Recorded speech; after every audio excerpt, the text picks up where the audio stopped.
El Señor esté con ustedes. Lectura del Santo Evangelio según San Juan.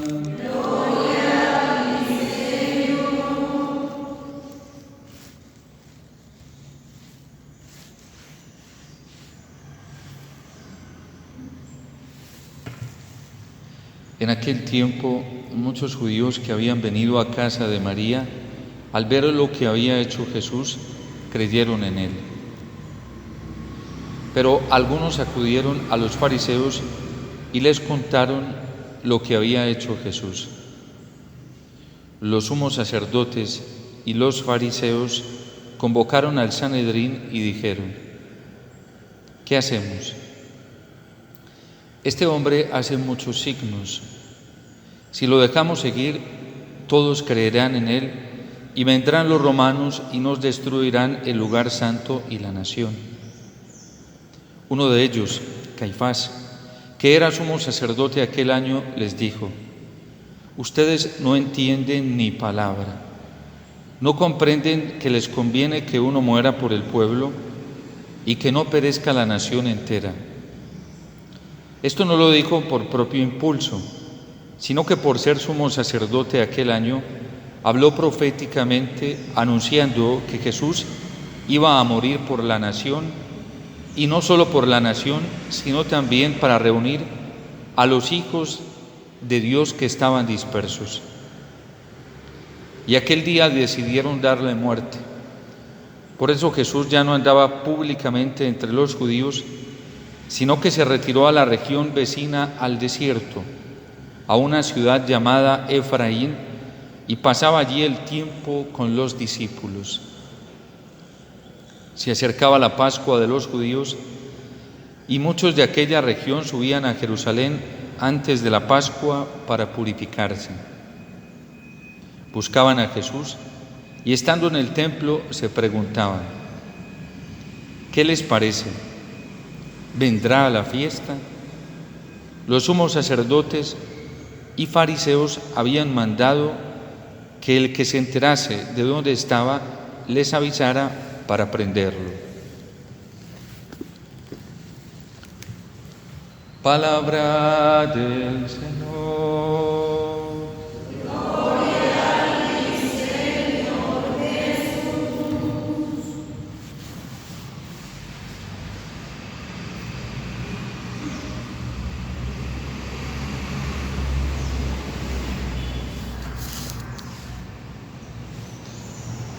Honramos de manera especial, como lo hacemos o tratamos de hacerlo todos los primeros sábados de mes, el corazón inmaculado de la Santísima Virgen María, y también nos unimos al dolor que ella tiene en su corazón en una actitud de reparación. Y lo hacemos precisamente en la celebración de esta Eucaristía, pero hoy también escuchando la palabra del Señor. No necesitamos ser demasiado santos, ni necesitamos tener revelaciones estupendas y extraordinarias de parte del cielo, más de las que ya nos han sido dadas y que se nos dan hoy a través del misterio de la Eucaristía y de la misma palabra de Dios. No necesitamos ser politólogos, ni ser grandes economistas, no necesitamos ser profetas estupendos para darnos cuenta de lo que está pasando, de lo que hay que hacer y de lo que va a pasar. Precisamente la pedagogía de la liturgia en el misterio de la Eucaristía, en este banquete eucarístico, es la que nos va indicando qué es lo que está sucediendo. Es la que nos da un diagnóstico de qué es lo que está pasando tanto en el mundo como dentro de la Iglesia. Y es la que nos da un diagnóstico de cómo está mirando Dios esta realidad que estamos viviendo en el mundo entero, que estamos viviendo en la Iglesia, que estamos viviendo de manera particular en nuestros círculos o núcleos familiares y de manera personal en nuestra vida. ¿Qué es lo que hay que hacer? y qué es lo que va a pasar. Hoy precisamente el profeta Jeremías, en el salmo que escuchábamos, nos está advirtiendo qué es lo que hay que hacer. Hay que escuchar la palabra del Señor y tenemos que estar más atentos para escuchar al Señor, para ver qué es lo que Él está diciendo, porque parece que nosotros somos más fanáticos a estar escuchando informaciones externas, informaciones desconectadas del corazón de Dios, que conoce toda la realidad del hombre, que conoce la realidad mundial, que conoce la realidad de la iglesia, que conoce el misterio del hombre y que sabe descifrar muy bien la vida del ser humano y sabe cómo tratarla. Y por eso nos dice el Salmo hoy: escuchen, pueblos, la palabra del Señor. Y hay que anunciar esta palabra. Nosotros no podemos anunciar otro tipo de noticias, porque la noticia que hoy se anuncia es una noticia calaminosa, es una noticia que está generando incertidumbre, que genera miedo, es una noticia que no da esperanza para nada, es una noticia que está acabando con la confianza, la fe cristiana, que está acabando con la esperanza cristiana, con el amor cristiano. Los anuncios que se están haciendo hoy, tanto dentro como fuera de la iglesia, no nos están llevando a escuchar la palabra del Señor. No nos están motivando a depender solamente del Señor. No nos están llevando a depender de su fuerza, de su guía, de su manifestación, de su amor, sino a depender de otro tipo de estrategias para alcanzar algo que todos necesitamos y que es una aspiración natural en el corazón del ser humano y de todas las naciones, de todos los estados, de todos los países, y es la aspiración también del corazón de Dios, la aspiración de la iglesia. Nos dice la primera lectura de Ezequiel que Dios va a reunir a Israel y que va a hacer de todos los pueblos uno solo, y que David es quien va a venir a reinar. ¿Y por qué nos promete un reinado como el de David?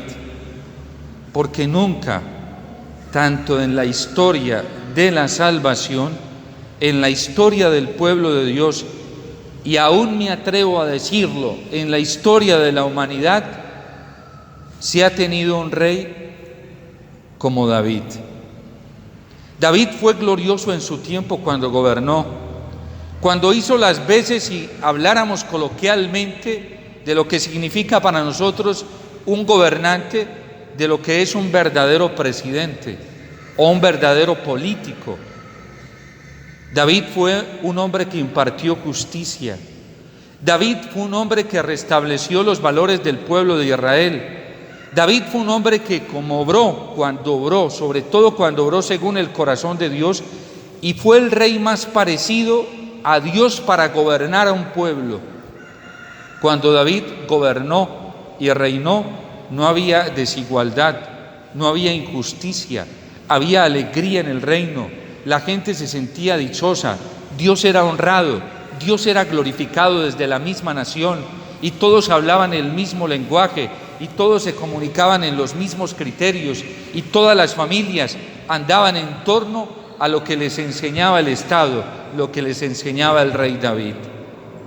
Porque era un rey que se dejaba guiar por la palabra del Señor, porque era un rey que tenía atento su corazón a todo lo que el Señor le enseñaba, a tal punto que cuando falló, humildemente se dejó guiar y se dejó instruir por la corrección del mismo Dios que lo había elegido y acompañado, y se arrepintió de su culpa. Fue un rey que, a pesar de sus fallas y limitaciones, no fue rebelde, no fue orgulloso, no fue vanidoso. Se dejó instruir por la palabra del Señor, aun cuando la palabra del Señor vino a corregirlo como un padre corrige a su hijo, y se deja corregir por Dios.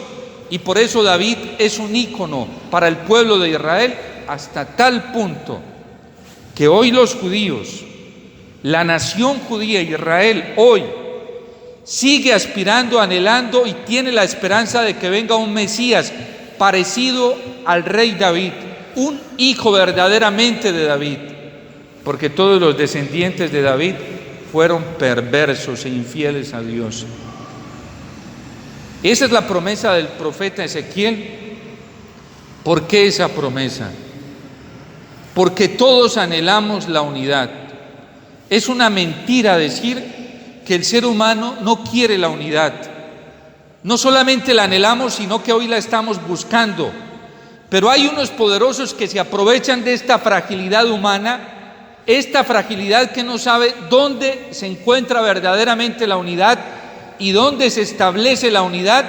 Algunos poderosos y corruptos, pervertidos, que se aprovechan de esa búsqueda y saben que el corazón humano necesita la unidad, que la familia necesita la unidad, que los pueblos necesitan la unidad y la están buscando y la anhelan, y que saben que las naciones enteras necesitan la unidad, se están aprovechando de esa fragilidad para ofrecernos, para prometernos la unidad, pero no a la manera del Señor, sino a la manera de ellos.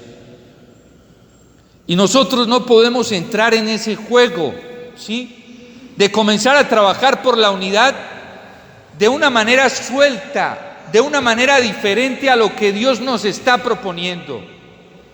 Dios sabe que la unidad es un anhelo del corazón humano, que la unidad es un anhelo de todos los pueblos, de las familias. Dios lo sabe y Dios nos está prometiendo la unidad, pero no a la manera que nos la están proponiendo hoy.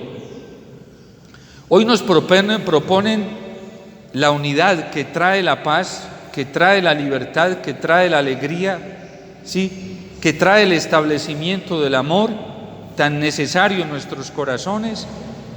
Nos lo están proponiendo sin Dios.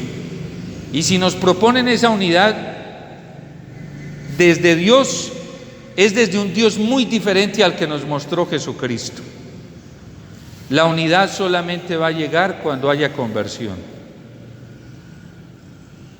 La unidad solamente va a llegar cuando nosotros, cada uno, de manera individual, nos arrepintamos delante del Señor de todas nuestras fechorías, de todas nuestras faltas, de nuestros malos comportamientos, de nuestras envidias, de nuestros celos, de nuestra tiranía, de nuestro egoísmo, de nuestro amor propio. Cuando renunciemos a ello y nos convirtamos delante del Señor, primero de esas fechorías personales, de tanto egoísmo que hay en el corazón humano, y acojamos el amor de Dios, que no es egoísta, que es un amor generoso, entonces va a comenzar a llegar la unidad. Los primeros que estamos divididos somos nosotros con nosotros mismos. Ni siquiera nos entendemos, ni nos aguantamos, ni nos soportamos. Por eso andamos buscando distracciones por fuera, porque no nos aguantamos a nosotros mismos. Y no nos aguantamos a nosotros mismos porque no queremos cambiar, porque no nos queremos convertir, porque no queremos aceptar el camino que nos está ofreciendo el Señor para alcanzar la paz verdadera. Es muy doloroso que aún dentro de la iglesia, aún en el lenguaje de muchos de nosotros los pastores, se esté proponiendo el camino, el método para la unidad en una cantidad de cosas superficiales, vagas, que no tienen la connotación de la conversión. Es que sin conversión es imposible. El Papa Francisco hacía la advertencia ya hace algunos años, cómo nosotros estamos divididos con la misma ecología, ¿sí?, con el mismo medio ambiente. Y eso no es un lenguaje nuevo dentro de la iglesia. Algunos malinterpretan al Papa como si esto fuera un lenguaje nuevo. No es un lenguaje nuevo. La tradición de la iglesia nos ha enseñado cómo el pecado personal nos divide con la misma creación. Y el Papa decía, el Papa Francisco, tenemos que convertirnos. Es que el problema no es la creación, el problema es cada uno de nosotros. Basta ver lo que hace la gente hoy con los animales. A los perritos no los dejan ser perros, los quieren tratar como un ser humano. Y les hacen daño y creen que les están haciendo mucho bien. Déjelo ser lo que es. Cogen un gato y no lo dejan ser gato, lo tratan como a una niña o como a un niño. No, pero ese es un problema nuestro, la corrupción del corazón individual. Porque como nosotros ya no nos soportamos nosotros mismos, pues eso lo manifestamos externamente. No hay nada más bonito que ver a un perrito de esos que anda por ahí sueltos y verlo libre, tranquilo, corriendo, moviéndose, brincando. Porque está haciendo lo que es, para lo que fue creado. Nada más duro que ver a un pobre animalito sometido a la voluntad absoluta de un ser humano que quiere que se comporte como no se debe comportar un animal. ¿Quiénes hemos hecho ese daño? Nosotros, por falta de conversión. Y por eso el Señor nos llama. ¿Quién es el que redime? Él. ¿Quién es el que salva? El Señor. A nosotros no nos va a salvar nadie en esta tierra, sino solamente el Señor. Y por eso profetiza sin darse cuenta. Dentro de los fariseos, Caifás, y dice que es necesario que muera un solo hombre, ¿sí? Para que no perezca la nación entera, y dice para reunir a los hijos dispersos de Israel. Esta Semana Santa que nosotros vamos a celebrar, ojalá no se queden cosas externas y sentimentales. ¿Saben cómo nos vamos a dar cuenta? Después, no durante. Después que vivimos una Semana Santa verdadera, si hay conversión, si hay cambio, si hay transformación, si verdaderamente a nuestros hogares estamos llevando el amor de Dios, que es el único amor que pacifica, que libera y que enriquece a los demás. Si después de esta Semana Santa seguimos con odios, con resentimientos, con rencores, con amarguras hacia nosotros y a los demás, no pasó nada. Se quedó simplemente en una manifestación sentimental externa y ya. ¿Sí? Las acciones en la iglesia, las pastorales, se saben que son del Espíritu Santo cuando dejan la huella del Espíritu Santo. El Espíritu Santo tiene muchas tareas, dentro de ellas una es purificar, ¿sí? Padre, es que yo sentí el Espíritu Santo, pero así sigues siendo violento en tu hogar, sigues siendo amargado, amargada, sigues llevando violencia a los demás. No, por ahí no pasó nada. No pasó el Espíritu Santo, porque cuando Jesús pasa y entra verdaderamente en el corazón, cuando entra verdaderamente en el corazón, lo transforma, porque esa es la acción, connotación natural de Dios, de su poder. No, el Señor no pudo entrar, y no porque no quiso, porque no lo dejamos entrar. Yo lo he dicho en varias ocasiones, aquí hay varias personas que escuchan esta homilía a través de los medios, lo he dicho en varias ocasiones. Yo fui consumidor casi 8 años, ¿sí? Activo. Y un día conocí al Señor, ¿y saben por qué me di cuenta? Porque yo no volví a necesitar nada de eso, ni droga, ni licor, nada. Yo no sé, hace 18 años y medio, qué es tomar algo, porque no me gusta, no me gusta. Una vez me decía un religioso, me dijo, hermano, pero deje de ser escrupuloso, que eso no es pecado. Y yo, es que no me gusta. ¿Yo qué hago? ¿Tú me hace falta? Sí. ¿Y por qué no me hace falta? Porque tengo algo más grande en el corazón. Si tú te lo quieres tomar, tómatelo, no hay problema. Sí, yo no tengo problema, pero a mí no me hace falta, ¿sí?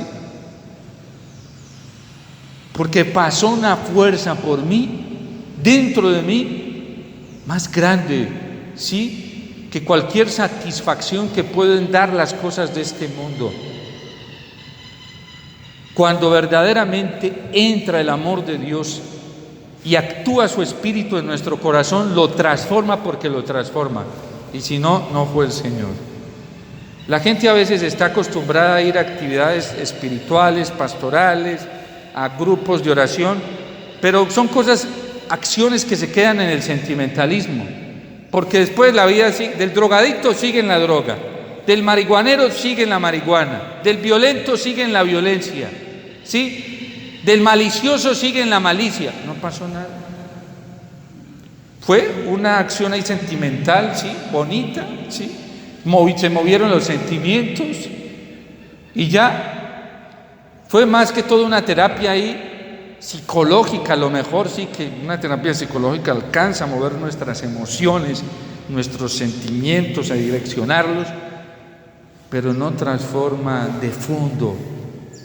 Por eso el Papa Benedicto XVI dice en su encíclica Deus Caritas que se comienza a ser cristiano cuando hay un encuentro con un acontecimiento, con una persona que transforma la vida y da un nuevo horizonte. Nos damos cuenta que pasó el Señor en Semana Santa, su amor, la acción del Espíritu Santo. Si ya no hay deseos de seguir viviendo violentamente, si ya no hay odio, resentimiento en el corazón, amargura, si solamente hay deseos de amar, de ayudar, de servir, si solamente hay deseos de buscar la unidad, de servirle a los demás, entonces pasó el Señor. Porque la unidad, primero en nuestro corazón y luego con los demás, es un fruto de la conversión. Miren para muestra de un botón, sí, cómo hoy las naciones del mundo entero han confiado tanto en la diplomacia, sin decir que no es necesaria en las vías, en los diálogos estatales, es necesaria, pero no es absoluta. ¿Y de qué han servido todos esos tratados y pactos de paz que han hecho? De nada, para nada, basura, que la han tirado a la basura, así literalmente. ¿Por qué? Porque no estamos escuchando al Señor. Los papas han sido muy ufanados, sí, diferente a todos estos líderes políticos que hoy surgen en nuestro país, que son blendengues de mentiras, no son de verdad, sí, así se presenten como cristianos católicos. El Papa León XIII, por ejemplo, tuvo la osadía de decirle a todos los jefes estatales del mundo que Dios que gobernaba el mundo era el auténtico modelo para gobernar las naciones. Y de ahí todos los papas después de él, Juan Pablo II fue un osado, ¿sí? Hasta tal punto que mantuvo diálogos con el presidente de la Unión Soviética sin que nadie se diera cuenta, y este se convirtió en su amigo. ¿Y qué efectos produjo que Gorbachev se convirtiera en amigo de Juan Pablo II? Cayó el muro que tenía dividida a Europa, o había un muro físico. Porque San Juan Pablo no tuvo tapujos en decirle a un comunista, sí, a un socialista, que había que gobernar al estilo de Dios. Y este le comenzó a captar, no crean que no. ¿Por qué nos da miedo hablar de Dios? Qué vergüenza que hoy dentro de la iglesia algunos pastores sepamos más de métodos políticos y diplomáticos y sepamos más de análisis metódicos, ¿sí?, de pseudociencia, que el verdadero método para alcanzar la unidad, la paz, la alegría del mundo, la justicia, la igualdad, que es lo que necesitamos todos, que es la conversión a Dios, la conversión del corazón a Dios.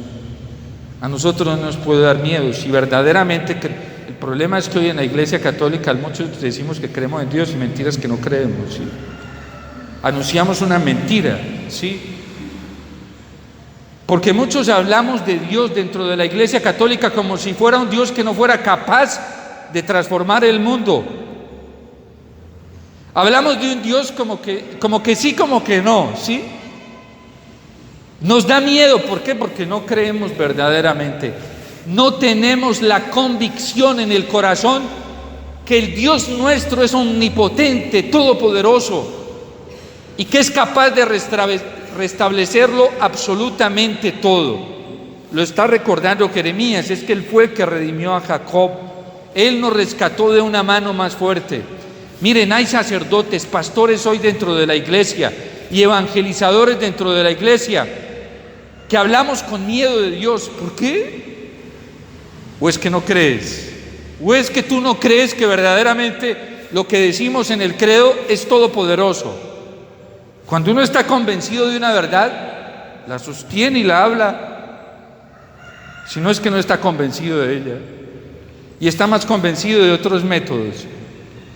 Y así habemos muchos en la iglesia hoy. Y el diablo no para, ese sí está convencido de lo que puede hacer, sí. Y está más convencido que nosotros de que Dios es omnipotente y tiene poder. Y hasta le obedece.